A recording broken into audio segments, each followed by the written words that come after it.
Long ago, in a quiet little village, there lived a poor cobbler. He wasn't rich, but he was honest and hardworking. Every morning, he sat in his small shop, mending shoes, stitching sandals, and repairing old slippers. Whatever little money he earned, he spent with gratitude, never complaining. One evening, as the sun was setting and the cobbler was closing his shop, a thin, hungry jackal crept into the village. The jackal looked weak and tired. He came up to the cobbler and said in a pleading voice, "Dear cobbler, I have been wandering in the jungle for days. I haven't eaten a thing. Please give me some food." The cobbler hesitated at first. This is a wild animal, he thought. If I don't help him, he might harm me. But if I do, maybe he'll leave in peace.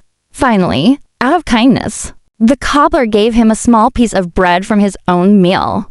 The jackal ate it quickly, wagged his tail, and said, "Thank you, kind man. May God bless you." And off he went. The next day, the jackal returned. Again he begged for food. The cobbler sighed, but once again, he shared what little he had. And so it continued, day after day. The jackal grew comfortable, and the cobbler, though poor, kept feeding him. But soon, the jackal's greed began to grow.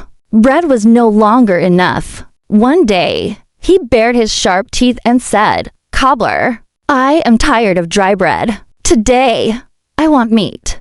Give me meat, or I will eat you instead." The cobbler trembled with fear, but he was also clever. He quickly thought of a plan and replied calmly, "Dear jackal, don't be angry. I can bring you meat, but first let me finish stitching this shoe. Sit here and wait." The jackal, greedy and foolish, agreed. He lay down beside the cobbler, dreaming of the delicious feast to come. Quietly, the cobbler picked up his strong thread and sharp tools. Then, while pretending to work, he suddenly grabbed the jackal's paw and tied it tightly. Before the jackal could escape, the cobbler bound all four of his legs.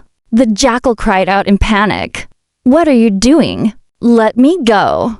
This is unfair." The cobbler looked straight at him and said, "You came to me hungry, and I fed you. You came thirsty, and I gave you water. But instead of gratitude, you threatened my life. This is the reward for your greed and betrayal." Hearing the noise, the villagers gathered around. When they saw the tied-up jackal, they laughed. Together, they chased the jackal back into the jungle, warning him never to trouble the village again. The cobbler returned to his work, thankful that wisdom and patience had saved him from danger.